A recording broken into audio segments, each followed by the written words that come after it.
নমস্কার বন্ধু, স্পেশাল রত্না রান্নাঘর। আজকে একটা রান্না করছি, রান্নাটা দেখতে থাকুন।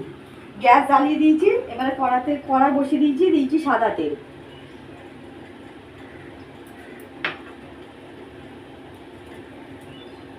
সাদা তেল দিয়ে দিয়েছি।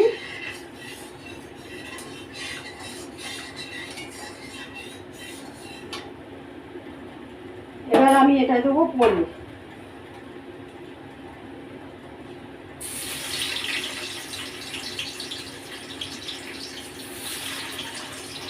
পনির দিয়ে দিলাম। অল্প অল্প করে পনিরটা এখন ভাজতে থাকছি। আপনারা রান্নাটা পারলে সরষের তেলেও করতে পারবেন, আমি সাদা তেলে করছি। এখন পনির ভাজা চলছে।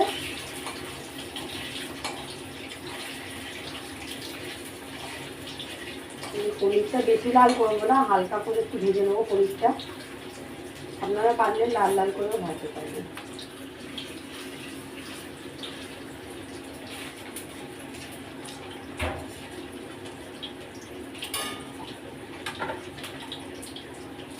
আমার পনিরটা কিছু ভাজা হয়ে গেছে, আর পনিরটা তুলে নিলাম। আস্তে আস্তে পনির তুলে নিচ্ছি।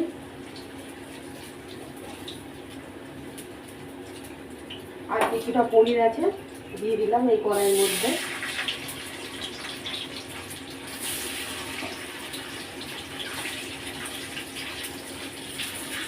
পনির ভাজা চলছে।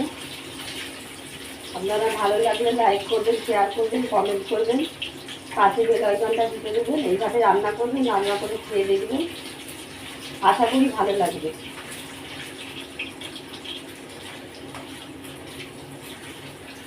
আমার ওই দিক ভাজা হয়ে গেছে, আর একটু বাকি আছে এই দিকটায়।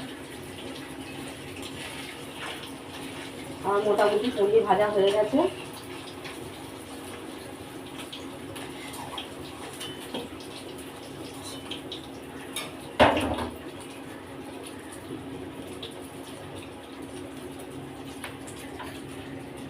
আমি এই তেলের মধ্যে দিয়ে দিচ্ছি আলু।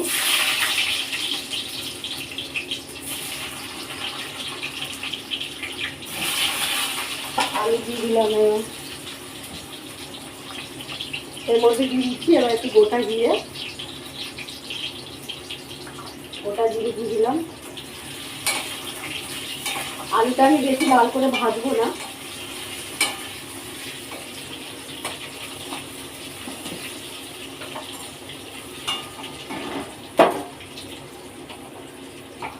এবার আমি এটা দিয়ে দিলাম লবণ দিয়ে দিচ্ছি।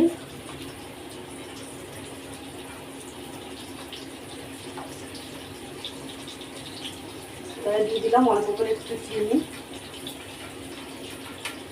দিয়ে দিলাম। চিনি দেওয়া গেছে। এবার এইটার মধ্যে আছে আদা বাটা, জিরা বাটা, টমেটো বাটা দিয়ে দিলাম। এটা এবার দিয়ে একটু নাড়ছি। আমি অল্প একটু জল দেবো এটার মধ্যে, নাহলে আমার মশলাটা পুড়ে যাবে। আমি এটার মধ্যে একটু জল দিয়ে দিলাম। এবার আমি এটা দেবো একটু অল্প করে কাশ্মীরি লঙ্কা গুঁড়ো। কাশ্মীরি একটু লঙ্কা গুঁড়ো দিয়ে দিলাম রঙটা আনার জন্য।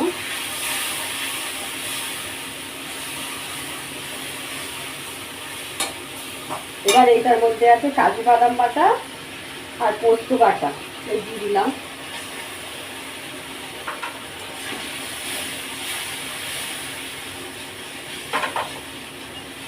আর মশলা ধোয়ার জলটা আমি দিয়ে দিচ্ছি একটু, আর একটু অল্প করে।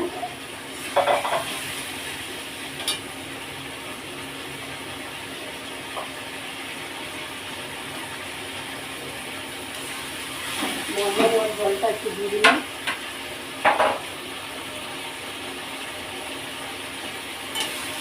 দেখুন এটা দেখলে তেল ছেড়ে এসছে। আমি আর একটু জল দিয়ে দেবো।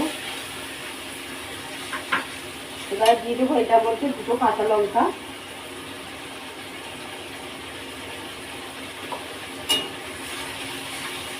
গ্রেভিটা যেরকম আপনারা রাখবেন সেরকম সেরকম আপনারা দেবেন। আমি দিয়ে দিলাম, আমি আরেকটু জল দেবো।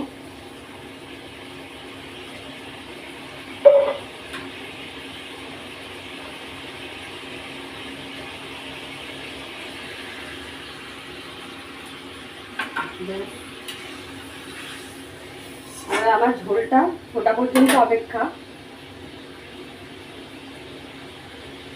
ঝোল ফুটে এসছে,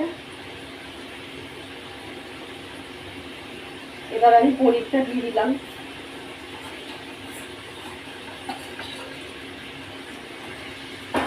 পনিরটা দিয়ে একটু ফুটতে থাকুক।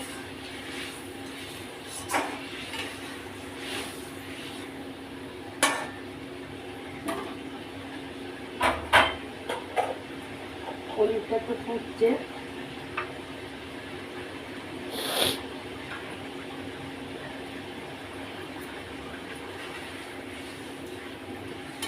ভালো লাগলে লাইক করবেন, শেয়ার করবেন, কমেন্ট করবেন, পাশে বেল আইকনটা দিয়ে টিপে দেবেন। দেখুন গ্রেভিটা একটু ঘন ঘন হয়ে এসছে। এবার আমি এটার মধ্যে দিয়ে দিলাম একটু গরম মশলা।